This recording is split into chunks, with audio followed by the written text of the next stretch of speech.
So, Gareth, thank you very much for coming on the show. First of all, I love the beard, dude. Absolutely Thanks. awesome. That is one mighty beard. So, Oh yeah, yeah, I had one I last take year. good care of it every day. I often had to go to the barber shop and get mine looked after. And with being on lockdown now, obviously, I've not seen a barber shop in a very, very long time. Oh, yeah, me too.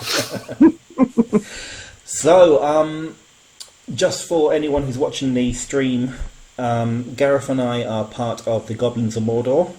We have played together on Conan, haven't we? Yep, just the Yeah, one.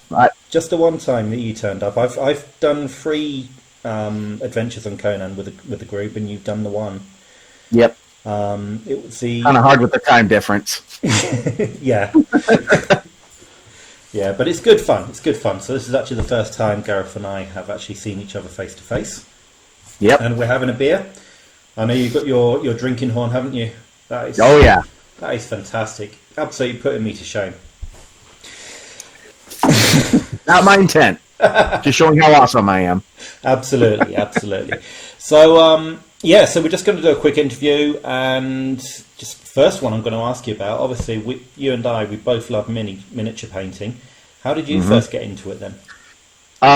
When the Lord of the Rings Battle box set came out by Games Workshop, I had a buddy in college who was just addicted to Lord of the Rings, and we both just kind of got into it, and I just started painting my army. He started painting his. And yeah, I actually had Christmas elves because they were red and green and with silver armor. So, because his stuff, he had to look just like in the movies because he was a purist. But that's how I got into it, and started painting just all the factions: the elves, men, Riders of Rohan, Uruk-hai, and I actually even got the Pewter Fellowship, which I'm actually Wow. still very proud of to this day, of the paint job I did, even for an earlier paint job. Excellent. So Well, that's like back in 2002, 2001. I can't remember when it came out. I remember when I first started getting into it, Games Workshop weren't yet carrying that line. They were still doing the Mordheim stuff. But I do remember when Lord of the Rings came in, Yep. and there were some really good miniatures, really good ones. So Yeah. did you send the pictures of the Fellowship to me? Uh, no, but they were in my throwback thread. All right. Yeah, but actually, I'll take better ones and send them to you. Excellent, excellent. Yeah. We're going to do a good showcase of your works as well. So Yep. I'll be putting a video together from that. I still need to work out what music I'm going to put to it. But I just saw Michael's video today, and he had some really good rock tunes. I think rock tunes is the way to go. So. Oh yeah, yeah. Viking death metal too, if you can. Oh yes, yes. I'll definitely look out for that. So the next questions are about your favourite mini, and obviously probably going to be your Fellowship ones. But is there any really that sticks out? Doesn't have to be Lord of the Rings. Could be more of a recent one too. One of my favorite, and actually probably the one that I'm most proud of, is the Gem Dragon from MCDM that I did. Was really happy how that turned out. My buddy wanted it to be emeralds on it, which are still technically sapphires, but he wanted the emeralds on it, so I painted that up. Really proud of how that turned out. And the Belisarius Call model, it was actually for the same buddy who is literally a real tech priest in real life. Oh yeah. So yeah, anything mechanical he gets running. Oh yeah, yeah. I think So- everyone knows someone like that. Yeah, so I was really proud with how that turned out. So those are like tied for first, and then right after that is that Ulrich the Slayer model that I had sent you. Oh yes, yes. I've done Ulrich as well, and I really liked the job that you did on that one. I went a bit curious as well because it's the first character model that I'd done from the 40k line. Yeah, And I was trying to teach myself how to do facial features, and I messed it up really, really bad. But the rest of it looked okay, but yours is absolutely superb. So next question, where do you get the inspiration for how you paint your minis? I look at a lot of reference pictures online. I kind of like to see how a lot of other artists do it, and then kind of take my own spin on it. But like, especially like for all the poxwalkers I had done recently, I actually looked at a lot of medical pictures as to what boils and like infected and sick flesh look like. So if I'm trying to draw inspiration for something like that, I try to just look to real world, Yeah. and just take it from there. And also, while I'm painting, I like listen to music, or I have movies going. Like I watch The 13th Warrior a lot when I'm painting my wolves. Yes. First DVD I ever bought. First DVD I Nice. ever bought, The Story of the Vendel. Yep. Absolutely brilliant. I love that film. Oh yeah. I think Antonio Banderas was brilliant in it. It got absolutely slated, and it's one of my favourite directors as well, John McTiernan. He did things like Clear and Present Danger. It's a brilliant film. Yeah. Yeah. Love it. Actually watched it the other night. I'm going to have to watch it now. So Good. I do notice that you do have pretty much a really good Viking vibe going on as well. You've got your drinking horn, the beer, Yeah, they first him on. and I know you're a bit of a Space Wolf aficionado as well, aren't you? Yes, I am. I used to have a 2,000 plus point army, but sold it like years ago to pay some bills. Oh. So I know. Like, I only kept like 5 models from that entire army. I miss it a lot. Oh, that's gutting. That is gutting. Which ones did you keep? Please say Ulrich. I kept my old Ulrich. Actually, he's right here. Kept my old Ulrich the Slayer. Oh, that's model. the older one. Yes. Yeah. Wonderful. Which I'm still really proud of this one too. So I have a history of being proud of my Ulrich the Slayer models. And then like a Rune Priest with a Chaos Sword for his runic blade. And just a few others. I should have kept my Thunderwolves because I actually kit bashed some Thunderwolves from some like Chaos Beasts before they had the models. And I really would have liked to have kept Canis Wolfborn, but the person who was buying it was really, really interested in having him too. So, and I think I have my old. Did I keep my old Ragnar? I can't remember. But yeah, I didn't keep too many, but I kept a few. I've got an old Ragnar, which I haven't got around to painting yet, and I have paid for, don't tell the wife, the new Ragnar. Yeah, I'm just waiting for the lockdown to end so I can actually pick it up. But there is a Ragnar in the Prophecy of the Wolf box set waiting to be picked up. Yeah, it looks amazing. And the Ghazghkull model looks awesome, The Ghazghkull model looks very, very good. Although I have seen someone on my hobby group who has actually posted a picture of the painted Ghazghkull model. So I'm wondering if someone's managed to get hold of something. So, and I haven't been told. I don't know. I recommend getting hold of the Lucas the Trickster model. I did have that somewhere. It's in pieces right now because I never fully assembled it. It's a great model, absolutely fantastic model, and I love the character as well. It's one of the. I still have in the box, mind you, a fine cast Logan Grimnar. Oh, minions as well. Yep, still on the sprue in the box. Okay, we may be having a discussion after this interview is over. How much paint have you got? I know quite a lot of us are. I have quite the collection. Here, I'll actually just turn my camera since there's part of it. There's some more. And then there's more in there. And then both the candy inks and the non-metallic metal from Green Stuff World. I do like the look of the candy inks. Oh yeah, and either mix them in the metal or use an airbrush. Don't brush them on; they are not forgiving. Yeah, with a brush over large areas. Small areas, you're good. Kind of like that that Frazetta model I sent you. Yeah, that had the stained glass window. That was Candy Inks and that was forgiving to use a brush on that. But on some other stuff, yeah, it's best to mix it in with the metallic paint. Yeah, I can imagine.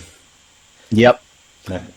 So quite a bit, and yeah, it's a lot of Citadel, Reaper, Vallejo, Army Painter, and Green Stuff World. And I don't think I have. Oh yeah, and then I have some Turbo Dork stuff, which they do some other color shifting paints. I haven't heard of those ones.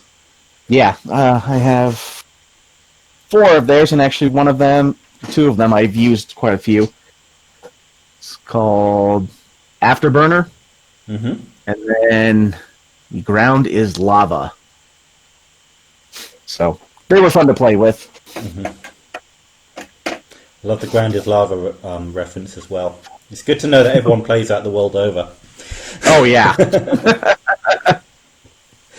Okay, another quick question as well, and this is about brand of paintbrushes. I mean, I don't know if you know, but earlier today I did a So You Want to Be a Miniature Painter video. Yeah, I actually watched it. Oh, good. Oh, brilliant. Yeah, and that's good.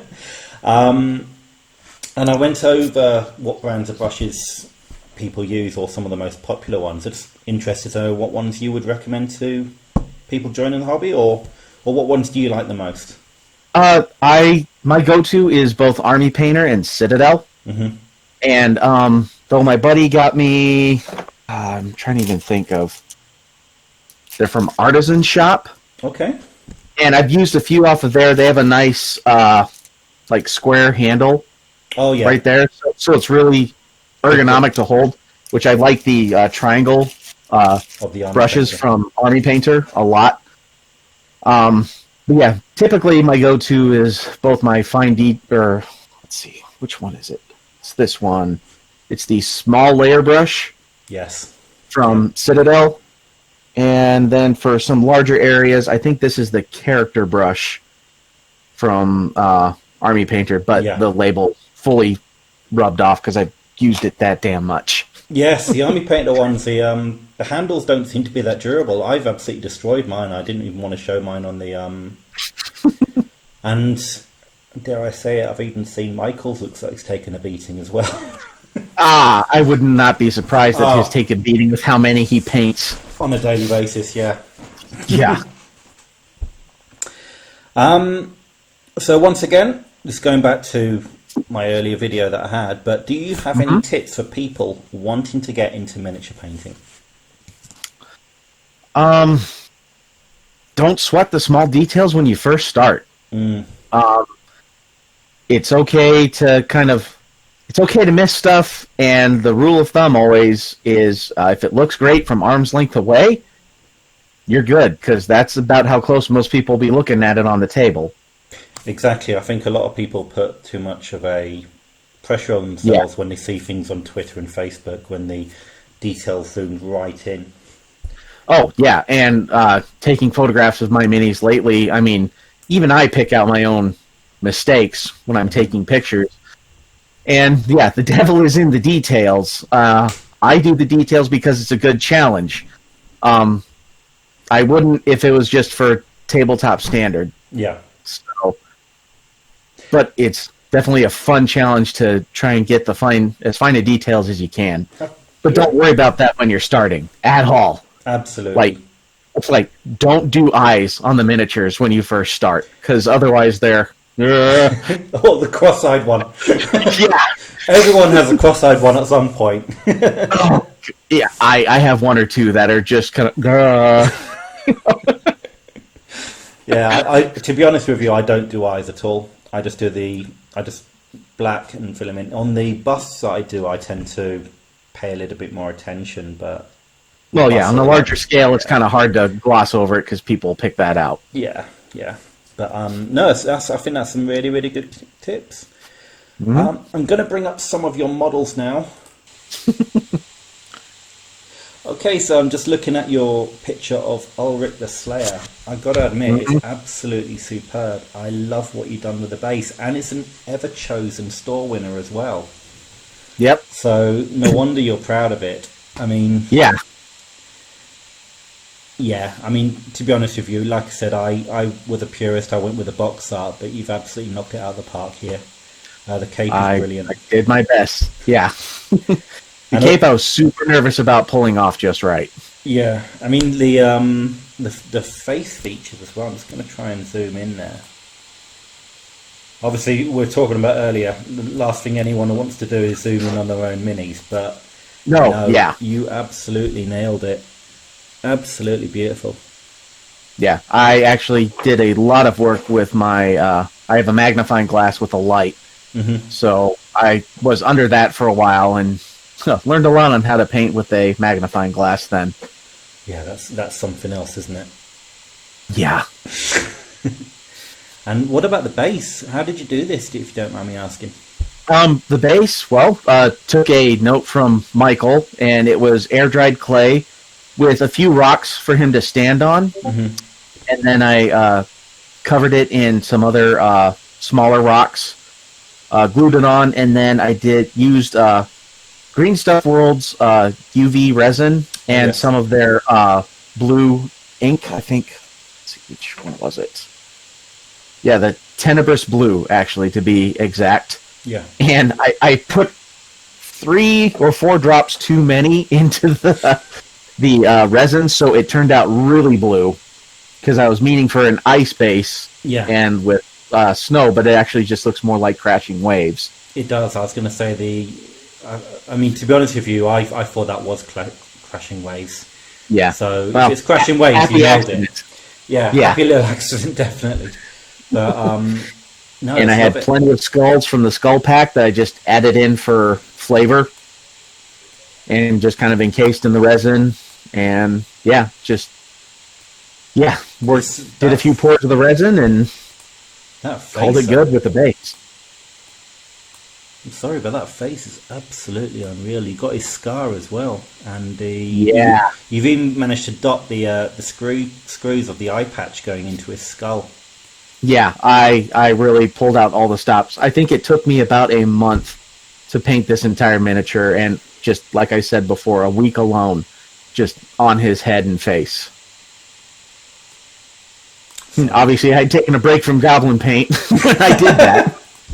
So was that was last year, wasn't it? The Ever Chosen, which was end of last year, wasn't it? Like middle of last year, like around June-ish. Yeah, I it was wanna summer. say. Yeah, summer sounds about right. Yep. Well done, fella. That's all I can say. Thank- Absolutely beautiful. Thank you. You can see why I'm proud of it. Yeah, absolutely. And here we have the MCDM Emerald Dragon, Gareth, that you did for a buddy of yours, you say? Yep. Yeah, I painted each of those gems individually. Did a lot of either just contrast paints over silver Mm-hmm. or candy inks mixed into the paints, or just some other shades of green because I didn't want it all to be just the same color. I wanted to show different maturity of each gem. Yeah, I mean, that's the first thing that comes to mind when I'm looking at it. Everything looks individual. You can see there's loads of different shades. And I All tried to make different sure hues as well. 2 shades were never close to each other, so that was tedious and a pain in the butt to do, but it was worth it in the end. I just want to compliment the skin. The actual hide, I should say, really, because it's a dragon. But it just looks like pure leather, and wow. Yeah, and again, another happy accident because after I applied a matte varnish to it, like it looked good before then, but once I applied the varnish, it was just like, okay, perfect, done. Not doing another thing to it. Did you do any recess washes on there at all? Because, like I say, the shadows and possibly a bit Yeah, of varnishing. I had done a I think it was Mechanica Standard Gray. Mhm. Did a Nuln Oil wash over the entire model, and then I think I hit it with a dry brush of Dawnstone Yes. after that for specific paints if people want to try to recreate that. Yeah. So They're That's a brilliant combination for hide as well. Yeah, I used Mechanicus Standard Grey and Milnoil on that own just for doing elephant hide, but I think the Dawnstones really picked it out brilliantly. it really pops. Yeah, and the gums are absolutely fantastic. Yeah, that was a fun challenge to do. Because I can imagine if I was trying to paint that, especially when you've got it just as grey plastic or resin, and you've base coated it, it's actually trying to work out where the gum starts and ends is probably the toughest thing that you're going to have. I looked at, to be honest, I looked at a lot of what I know Blues Light Painting had done a copy of that, and I looked at the art in the book because I had the book too.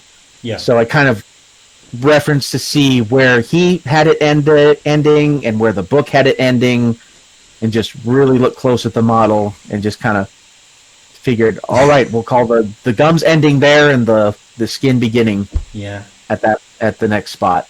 It's always the worst thing when you're painting something for the first time and you don't have any reference and you realise that what you just painted is actually someone's foot. Yeah, and when it was literally, there was only, I think only Blues Light had done one at that time that I could find.